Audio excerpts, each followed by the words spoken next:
Hello everyone and welcome back to the channel. My name is The Lollipop and today I thought I'd do something kind of cool and compare the Trek Marlins, Excaliburs, and Roscoes with each other in person. Now I have made a video like this in the past where I compared all of the components on these bikes with each other to give you a really in-depth comparison of the differences and similarities between these bikes. But in this video I thought I would go out and test ride each of these bikes and give my in-person opinions and thoughts on how these bikes ride. Luckily our Trek store had all three of these bikes in stock at the same time and in the exact same size as well, so medium large, which is the same size as my Trek Marlin 5 from 2020. So I was really able to give a pretty good honest opinion on these bikes and what I think about them and their riding quality. And I did build them back to back so I could tell if there were any noticeable differences between the riding styles and just the bikes in general right away that I could notice. All of the bikes that I did test ride in this video are going to be 2021 Trek bikes. But before we get into the actual rides, I am going to introduce each one of them, and then at the end of the video I will discuss how each of them performed and which one I think is the best value for your money. Okay, first off we have the Trek Marlin 7, which is the top end model of the Marlin series. This bike is one of my favorites for sure because of all the upgrades for 2021, as well as this beautiful color and the overall look of the bike. The next one is the Excalibur 8, which is the middle of the range in the Excalibur lineup, so it is a bit more expensive than the Marlin 7, but it has some nice parts and people seem to prefer this one the most out of the Excaliburs. And lastly we have the Roscoe 6, which also had a lot of upgrades for 2021 and is an overall pretty good bike for the money. Now I actually chose these three bikes specifically on purpose because they are each the best value in their respective lineups. So in my opinion, the Marlin 7 is the best value out of the Marlin bikes, and the Excalibur 8 is the best value out of the Excalibur bikes, and so on. Alright, here is the 2021 Trek Marlin 7 in the matte nautical navy color in size medium large. Already covered this one a little bit, but obviously got the 1x10 Dior drivetrain with an FSA crankset, Dior clutched rear derailleur, 10-speed cassette. Got the RockShox Judy coil spring fork in the front, Shimano brakes as well, Shimano disc brakes, and then XR2 comp tires, same tires on my Marlin 5. So I'm just going to kind of test ride this one, compare it to my Marlin as well as the Excaliburs and Roscoe. Alright, so obviously I've already test ridden the Marlin 7, but I wanted to do it again because that test ride was pretty bad in terms of camera angle. I was doing it pretty fast and it was my first ever test ride in the Trek job video. But I kind of wanted to discuss this bike more because it is pretty special. It's the best Marlin out there, the 2021 model especially. This one is the highest end Marlin you can get and it's pretty amazing. This is in a size medium large, same size as my Marlin 5, and it's in my favorite color, which is the matte nautical navy. And what I wanted to do for this test ride video was kind of just compare it to the Excaliburs because they are pretty similar in terms of frame geometry and overall style. Obviously the Excaliburs cost a lot more and they weigh a bit less. Actually picking up this bike and the Excalibur 8 that I just test rode today as well, I'm not able to notice like that much of a difference in weight.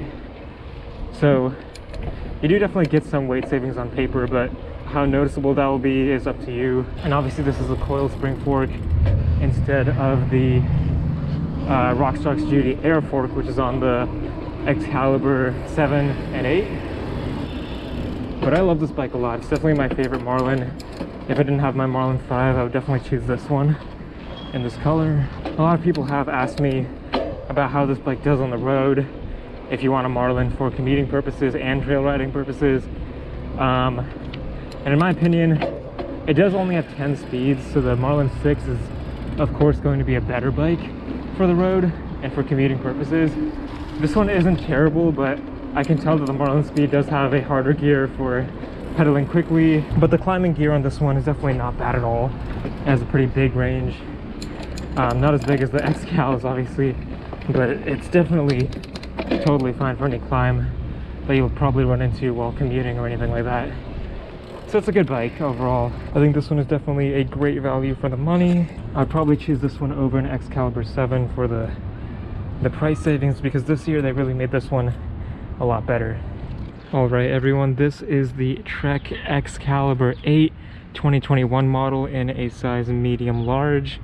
I'm going to be test riding this one out today. It has the SRAM SX Eagle 1x12 drivetrain, so SRAM's entry-level drivetrain. It's got Shimano MT200 brakes, a RockShox Judy air fork. Pretty good spec bike for the money. It's a pretty good value, similar to the Roscoe 7 for the Roscoe lineup. It's basically the equivalent of the Roscoe 7 for the Excals. Alright, test riding the Excalibur 8. These bikes are always pretty familiar to me because I have a Marlin and this one is a size medium large, so it feels pretty similar. It does feel a little bit more aggressive actually. In terms of the riding position, I am a bit more leaned forward, which makes sense. This is more of a race bike, a more cross-country oriented bike than the Marlin. This bike makes you want to go fast. I like that. It's fairly lightweight, uses alpha gold aluminum, just like the Dual Sports and FX bikes, and of course like the Roscoes, but it's one step above the Marlins.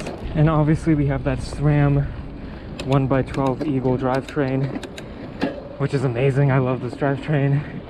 Obviously it is the SX, so it's not as good quality as the NX or GX. A lot of people do seem to dislike some components on the SX drivetrains, especially the derailleur. Doesn't shift as smoothly as on the NX or any other higher end derailleur from SRAM, but it's not bad. It's you'll make do with it, and you can always upgrade it later if it gets damaged or whatever, or just doesn't work out. And then the fork, cross-country oriented fork, 100 millimeters of travel. Pretty good fork as well. It has a lockout feature, makes it pretty hard. It doesn't lock it out fully. There's still a little bit of play, but that's totally fine. It's still a lot better than having it not locked out. The color scheme on this bike is pretty cool. It looks like the Marlin 6, but with black accents instead of the kind of navy blue. Obviously there are faster bikes in Trek's range, like the Pro Calibers, which are carbon fiber, but this is not bad at all. Alright, this is the Trek Roscoe 6 2021 model. Got the nice gray and cobra blood red color over here. Basically a light red to dark red fade. It's a really nice color scheme. It's got the 1x10 Shimano Dior with an FSA crank and some Schwalbe Rocket Ron tires. It's a pretty nice entry spec bike for the Roscoe series. This is definitely a lot heavier than the other bikes in the Roscoes because it is the entry level one, but it's still a good bike. Like I like this one a lot, especially the color scheme for this year. And the drivetrain's good. It's the same one that's on the Marlin 7. It's unfortunate that this one doesn't have tubeless ready tires like the Roscoe 7 and 8. But for the price of this bike, it's $1,050. It's not bad at all, and I like it a lot. You still get the same alpha gold aluminum frame as the other Trek Roscoes, and it still has a dropper post, which is new for this year actually. And actually there's a lot of new things for this year. The drivetrain is new as well. Personally, I wasn't too sure about having a 1x10. I prefer 1x12 mountain bike drivetrains like most people, but this one's not bad at all. Like, I'm making it up some climbs, some hills, and it's still, let's see on the harness gear here. Yeah, it's not too slow. Obviously, it's a fat tire bike. Well, it's a plus size tire bike, so it has 2.8-inch wide tires. Really good for traction and grip and going over a lot of rocks and stuff like that. But definitely a bit slower on the road. Compared to that Excalibur I just rode, it is noticeably slower and noticeably heavier than that bike. But that's not really like, it's not a cross-country bike. It's not supposed to be that fast or anything. It's supposed to just let you have a lot of grip and traction on the trails and have a good time. So for that purpose, definitely really good. And it still has a fork lockout feature to really make that suspension fork rigid. The fork on this bike is an SR Suntour, so overall the part spec on this bike is a lot lower than on the Roscoe 7 and 8. As expected, it is the entry-level model, but it's still not that bad. I expected this to feel much worse than the Roscoe 7 because I have test ridden that one, but it honestly doesn't feel too much worse. Still has the wide handlebars, still has Shimano brakes, so it's a fun bike for sure. Woo. The one I'm riding in specific is a size medium large, so same size as my Marlin 5, and I can definitely tell that there are some differences between this bike and mine. And this one's definitely more fun, more of the playful bike.